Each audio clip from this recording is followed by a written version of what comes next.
Hello and welcome to this video.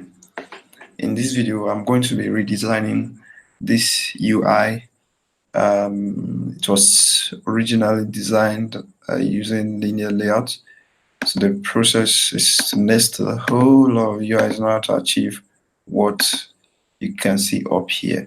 So we're going to use ConstraintLayout, and we hope to get it done, get the same UI without nesting so many views together. With fewer views, just the essential views. So normally the way I work, I prefer to use this text part of the design. So I write in my code myself. So come here and I double click on this. Let's just get started. So I'm going to change the parent layout to constraint layout. So that's the first one there, constraint layout. And I'm going to get rid of this orientation. And next thing is I'm going to start cutting and pasting all the most important layouts. So start with these text views. I'm doing Command X or Control X here on Windows. Come down here and I'm going to paste those text views. You see there's a red underline here because the one you say there's no constraint. So we're going to specify the constraint. This name text view, text with ID name, we have another text with ID code. The text with ID name is the first text that's going to show at the top of the parent layout. So we'll say top, we'll specify constraint for top, say top to top of parent.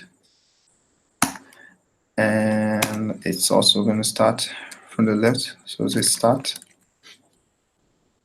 to start of parent.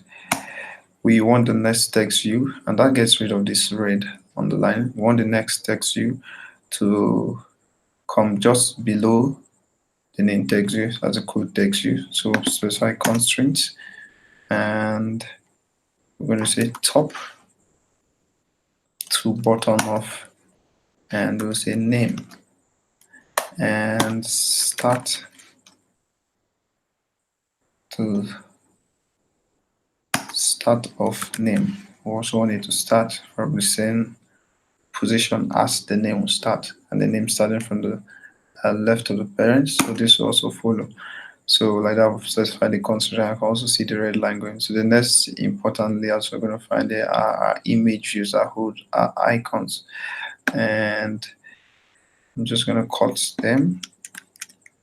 After cutting those views, come just right under this code text view. I'm going to paste them. The first one I want to give constraints for is a share icon. It's going to be showing on the right of the screen. So we're going to put end to end of parent, and it's just below the code text view. So also put top to bottom of code, and that does the trick for the share icon.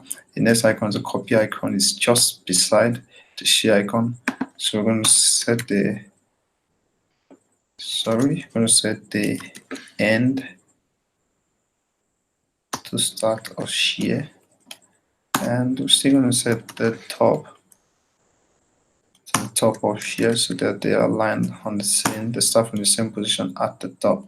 So that does that. The final icon, which is our delete icon, we're just going to use the design interface to do this. So also get experience of working in the design. So I've clicked on the delete icon on the left, on the right.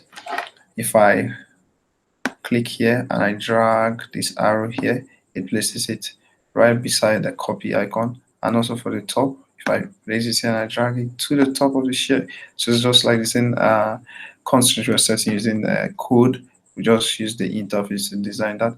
But we'll notice something here. This is not properly aligned, and that's one of the issues with using this design tool.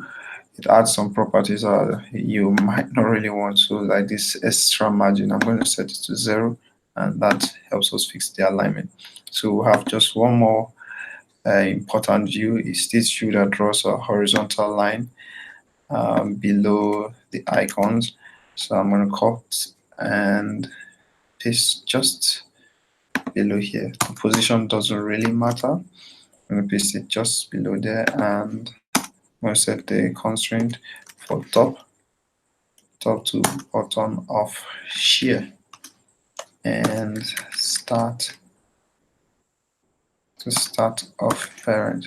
So with that, we're done designing our interface. We've gotten what we started with using ConstraintLayout. So we're now going to clean up by removing all this unnecessary linear layer that currently do nothing. We can get rid of these extra spaces, and we come back here. You see our UI looks like what we want. You might just want to add some padding to the parent layout, and I'm going to specify 16 dB padding so it looks nicer.